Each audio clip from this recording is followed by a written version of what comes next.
Good morning, my brothers and sisters. Welcome to episode number 32 in the book of John. We are in the story of the Samaritan woman, and today's going to be about the 25-cent slots of sharing, the 25-cent slot machines of sharing.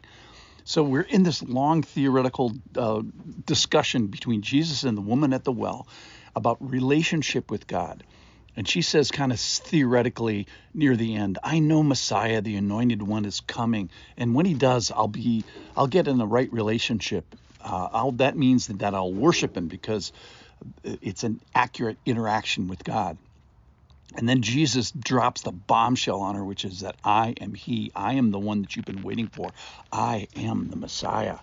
And he basically says, you have to worship me. I'm the right object of worship.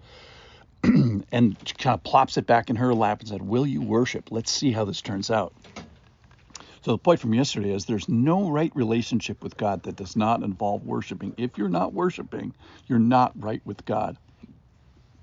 There's no right relationship with God that doesn't involve true worship of Jesus specifically. Acts 4:12 says there's salvation in no one else. There's no other name under heaven among men by which we must be saved. So, will you start to have a right relationship is what Jesus asks this woman. So let's pick up the story in John chapter 4, verse 26. Jesus said to her, I who speak to you am he. Then the disciples came back. They marveled that he was talking with a woman, but no one said, what do you seek?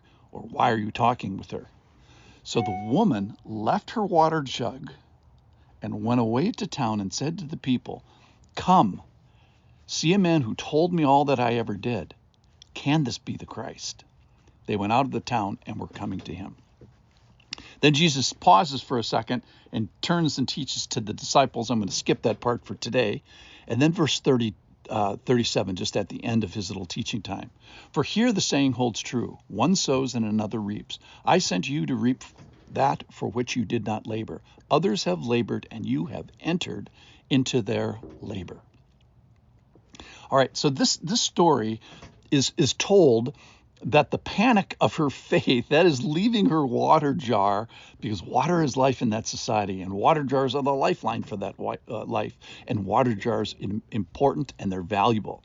So perhaps leaving her water jar tells us that she is undone. And she goes to her brethren Samaritans, and she invites them, and she says, come. She confesses what Jesus did for her. Then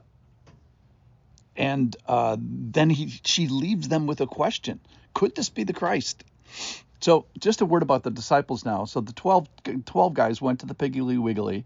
They went on a literal supply mission. They come back and they see that this woman who has come to get liquid gets this offer from the Lord. And they're going to see evangelism in her before they ever do their own evangelism.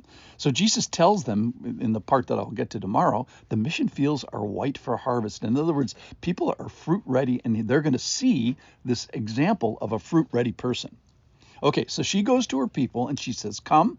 She confesses her previous sin, and then she leaves them with a question. So she goes to share what he told her, which was, you've slept with too many guys. She goes to share her question. Can this be the Christ? And then she enters into the labor, the previous work of others. Well, who are the others that the other Samaritans know about? Well, they know about Jacob. They know about Joseph. They know about Cain and Abel and Eve and Hagar. And in a sense, their own mothers and fathers who have they enter into the labor of help making an understanding of a loving God possible. So she, the Samaritan woman, goes on an evangelism mission. And she stands on the shoulders of giants who stand on the giant shoulders of God. You have entered into their labor. So when a person speaks about Christ, remember, it's not anyone's first spiritual day. So if you have ever shared the gospel, know this, that is not their first spiritual day. If you've ever met someone in a spiritual moment, know this, it's not their first spiritual day. So here's how she witnesses. She adds her 2 cents. So here's the analogy that came to me is the slot machine. It's like if you show up to Las Vegas and you take a 25-cent quarter out of your pocket, and you throw it in the first slot machine you see, and you hit the jackpot, and you get millions or whatever. So it's similarly, you weren't the first one to put quarters in that slot machine. You were the one that finally put them over. So the people there, the Samaritan people, were waiting. They were waiting for her 25 cents of testimony. So verse 39 is where I'm going to skip down to. So many Samaritans from that town believed in him because of the woman's testimony. And here's her testimony that they believe in. He told me all that I ever did. Now, this is fascinating to me because we're back to how, for her, revelation about her sexual history opened a door to spiritual conversation and spiritual truth, and most specifically, a spiritual person of the Lord. And in a sense, she was saved through the conduit of her sexual sinfulness. And similarly now, sharing her sexual story opens the door for her neighbors. So they all know the story that she was disobeying the truth about marriage and who you should be sleeping with. They did not know how Jesus met her there in her agreement of it. So that's, I think, the witness for the people. So go first to your own people. Go with your own testimony. So she says, hey, this hit me. This truth he gave me, his mercy, his rescue, his forgiveness. So it's so interesting that her sexual history opens a door for her and then for others. So maybe you, dear listener, have the worst sexual history in the world, or maybe the worst sexual history of today. And maybe the Lord can use your bad story, your unrighteousness, your sinfulness, or other categories, greed or selfishness or whatever. And maybe he could be Messiah over that. Maybe he could be king and priest over that area, in this case, the zipper. So it's her agreeing with his assessment of sin. Her agreeing with the penalty is that it is due, and her agreement that the penalty has been paid.